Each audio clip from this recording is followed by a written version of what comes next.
رب اشرح لی صدری ویسر لی امری واحلل عقدۃ من لسانی یفقہوا قولی رب زدنی علما رب زدنی علما رب زدنی علما۔ السلام علیکم ورحمۃ اللہ وبرکاتہ۔ آج اللہ جل شانہ کے کرم سے ہم سورہ زلزال کا آغاز کرنے جا رہے ہیں۔ اللہ رب العزت سے دعا ہے کہ ہم جو کچھ بھی پڑھیں ہمیں اس پہ عمل کی توفیق عطا فرمائیں۔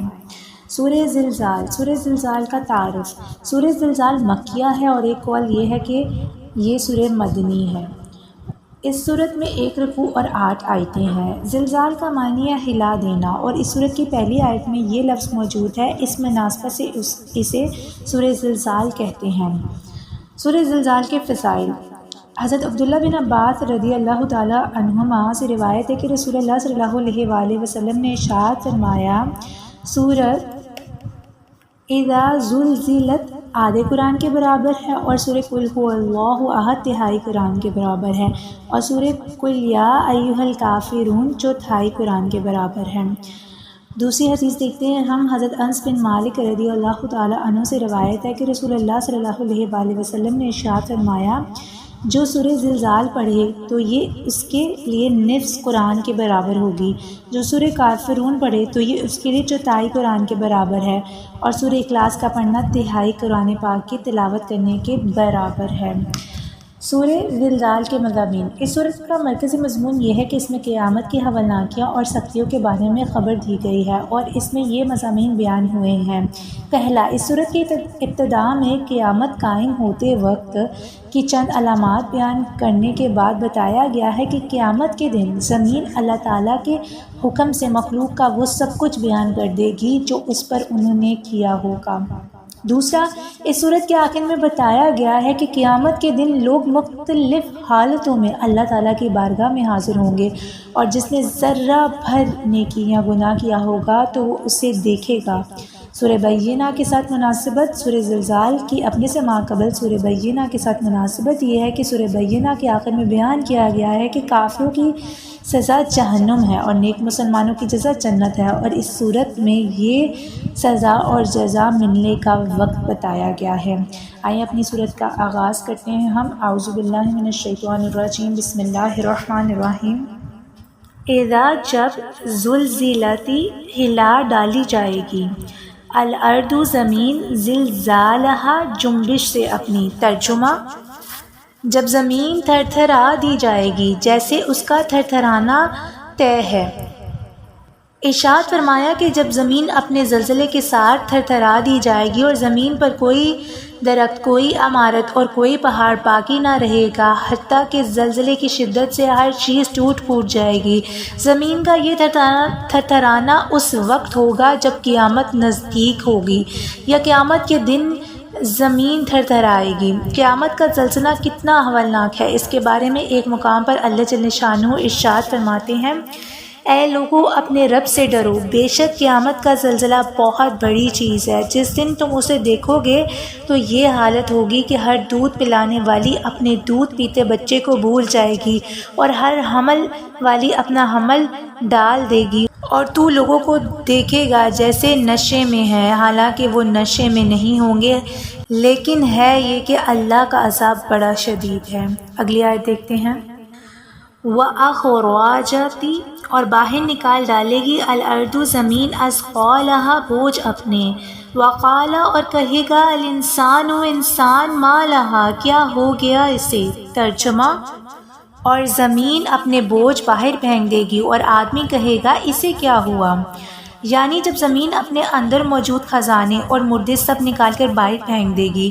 یاد رہے انسان اور جنات بوجھ والے وجود ہیں، جب تک زمین کے اوپر موجود ہیں تو زمین پر بوجھ ہے، اور جب زمین کے اندر ہیں تو زمین کے لیے بوجھ ہے۔ اسی وجہ سے انسانوں اور جنات کو ثقلین کہا جاتا ہے، کیونکہ یہ مردہ ہوں یا زندہ زمین ان کا بوجھ اٹھاتی ہے۔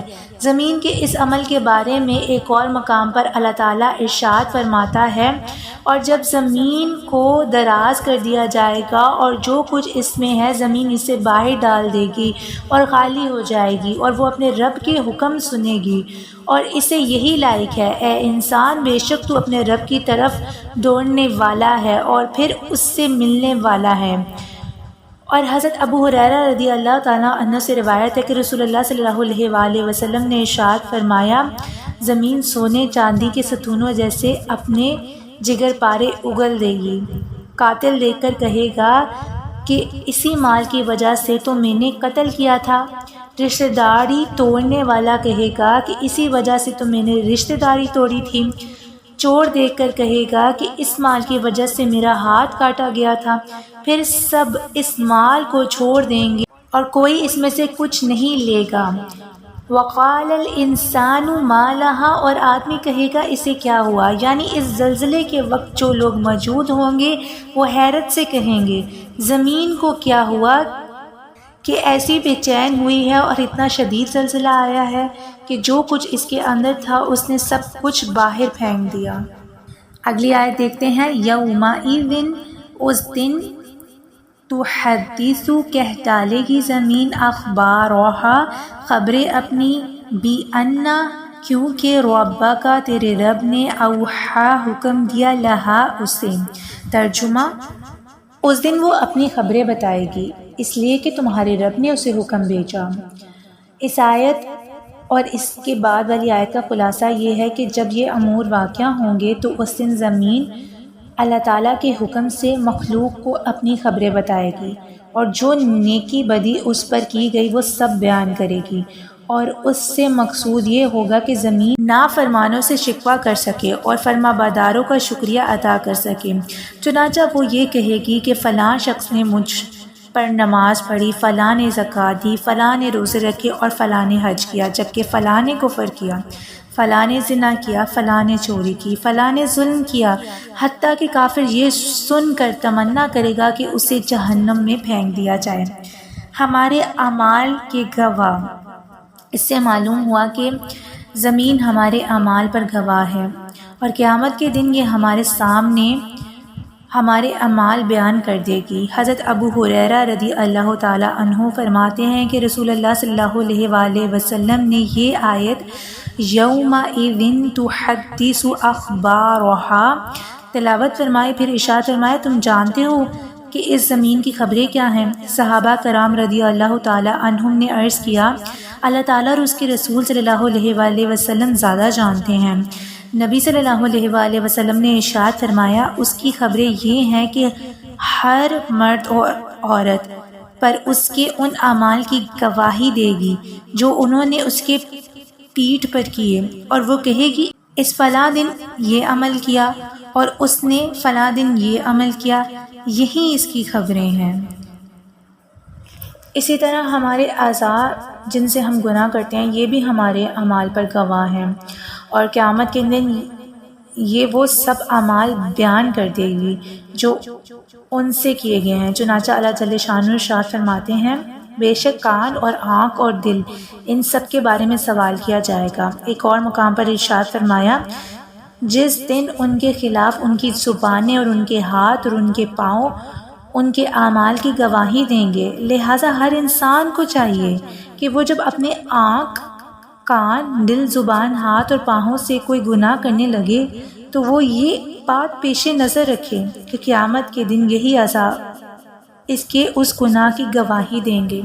ہم سب کو سوچنا چاہیے، اللہ تعالیٰ ہم سب کے گناہوں کو معاف کرے اور ہماری تنہائیوں کو پاک کرے۔ اگلی آیت دیکھتے ہیں ہم، یومئذ، اس دن، یصدر، باہر نکلیں گے، الناس، لوگ، اشتاتا، مختلف گروہوں میں، لیوروا، تاکہ دکھائے جائیں، اعمالہم، انہیں اعمال ان کے۔ ترجمہ، اس دن لوگ مختلف حالتوں میں لوٹیں گے تاکہ انہیں ان کے اعمال دکھائے جائیں۔ اس آیت کا ایک معنی یہ ہے کہ قیامت کے دن لوگ حساب کی جگہ پر پیش ہونے کے بعد وہاں سے کئی راہیں ہو کر لوٹیں گے۔ کوئی دائیں طرف سے ہو کر جنت کی طرف جائے گا اور کوئی بائیں جانب سے ہو کر دوزخ کی طرف جائے گا تاکہ انہیں ان کے اعمال کی جزا دکھائی جائے۔ دوسرا معنی یہ ہے کہ جس دن وہ امور واقع ہوں گے جن کا ذکر کیا گیا تو اس دن لوگ اپنی قبروں سے حساب کی جگہ کی طرف مختلف حالتوں میں لوٹیں گے کہ کسی کا چہرہ سفید ہوگا اور کسی کا چہرہ سیاہ ہوگا، کوئی سوار ہوگا اور کوئی زنجیروں اور بیڑیوں میں جکڑا ہوا پیدل ہوگا، کوئی امن کی حالت میں ہوگا اور کوئی خوف زدہ ہوگا تاکہ انہیں ان کے اعمال دکھائے جائیں۔ اگلی آیت دیکھتے ہیں ہم۔ فمن پس جس نے یعمل کی ہوگی مثقال برابر ذرہ ذرے کے خیرا یرا بھلائی دیکھے گا وہ اسے، ومن اور جس نے یعمل کی ہوگی مثقال برابر ذرہ ذرے کے شرا یرا برائی دیکھے گا وہ اسے۔ ترجمہ، تو جو ایک ذرہ بھر بھلائی کرے وہ اسے دیکھے گا، اور جو ایک ذرہ بھر برائی کرے وہ اسے دیکھے گا، اور جو کوئی ایک ذرہ بھر برائی کرے وہ اسے دیکھے گا۔ حضرت عبداللہ بن عباس رضی اللہ تعالیٰ عنہما فرماتی ہیں کہ ہر مومن اور کافر قیامت کے دن اس کے نیک اور برے اعمال دکھائے جائیں گے۔ مومن کو اس کی نیکیاں اور برائیاں دکھا کر اللہ تعالیٰ برائیاں بخش دے گا اور نیکیوں پر ثواب عطا فرمائے گا، اور کافر کی نیکیاں رد کر دی جائیں گی کیونکہ وہ کفر کی وجہ سے ضائع ہو چکی ہیں، اور برائیوں پر اس کو عذاب کیا جائے گا۔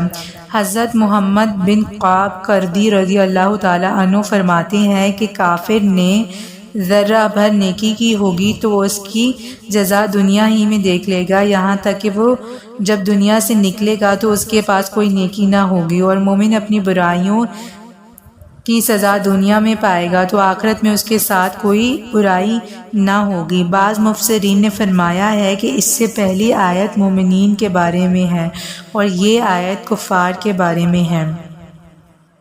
اس آیت سے معلوم ہوا کہ نیکی تھوڑی بھی ہو کرامت ہے اور گناہ چھوٹا سا بھی وبال ہے۔ حضرت ابو ہریرہ رضی اللہ تعالیٰ عنہ سے روایت ہے کہ رسول خدا صلی اللہ علیہ وآلہ وسلم نے ارشاد فرمایا، بندہ کبھی اللہ تعالیٰ کی خوشنودی کی بات کہتا ہے اور اس کی طرف توجہ بھی نہیں کرتا، یعنی بعض باتیں انسان کے نزدیک نہایت معمولی ہوتی ہیں اور اللہ تعالیٰ اس بات کی وجہ سے اس کے بہت سے درجے بلند کرتا ہے، اور کبھی اللہ تعالیٰ کی ناراضگی کی بات کرتا ہے اور اس کا خیال بھی نہیں کرتا اور اس بات کی وجہ سے جہنم میں گرتا ہے۔ یہاں ہماری سورت کا اختتام ہوا۔ سورہ زلزال سے ہمیں یہ سبق ملتا ہے کہ قیامت کے دن زمین اپنے اندر کی سب چیزیں نکال دے گی اور اپنے اعمال کی گواہی دے گی۔ اس دن انسان کو اپنے کیے ہوئے ہر چھوٹے بڑے عمل کا نتیجہ سامنے ملے گا، چاہے وہ نیک ہو یا برا۔ ہم جو کچھ بھی اس دنیا میں کرتے ہیں وہ سب کچھ زمین بتائے گی، ہمارے اعضاء بتائیں گے۔ یہ سورہ ہمیں اس بات کی طرف توجہ دلاتی ہے کہ دنیا میں جو کچھ کرتے ہیں اس کا حساب اللہ کے سامنے دینا ہے، اس لیے ہر چھوٹی سے چھوٹا نیک عمل کو اہمیت دینی چاہیے اور برے اعمال سے بچنا چاہیے۔ اس سے ہمیں یہ سبق ملتا ہے کہ انسان کو اپنی زندگی کو اللہ کی رضا کے مطابق گزارنا چاہیے، کیونکہ آخرت میں ہر چیز کا انسان کو سزا بھی ملے گی اور جزا بھی ملے گی، تو اس لیے سوچ سمجھ کے ہر اعمال کرنا چاہیے۔ اللہ رب العزت سے دعا ہے کہ ہمیں نیک اعمال کرنے کی توفیق عطا فرمائے، ہمیں اپنے نفس کی شر سے بچائے، ہمارے جو دشمن ہے شیطان ہمیں اس سے محفوظ رکھے۔ سب سے بڑا دشمن ہمارا نفس ہے، ہم پر جو حاوی ہوا رہتا ہے ہر وقت اور گناہوں میں ملوث رکھتا ہے۔ اللہ تعالیٰ ہمیں اس سے بچائے، ہمیں نیک اعمال کرنے کی توفیق دے، اور سوشل میڈیا کا جو سب سے بڑا فتنہ ہے اللہ تعالیٰ ہمیں اس سے محفوظ رکھے اور ہمیں ہر طرح کے گن سے محفوظ رکھے۔ ہمارا آخری سانس ایمان والا ہو اور میرا اور ہر ایک لڑکی کا نصیب بلند فرمائے۔ سبحانک اللہم و بحمدک، اشہد ان لا الہ الا انت، استغفرک و اتوب الیک۔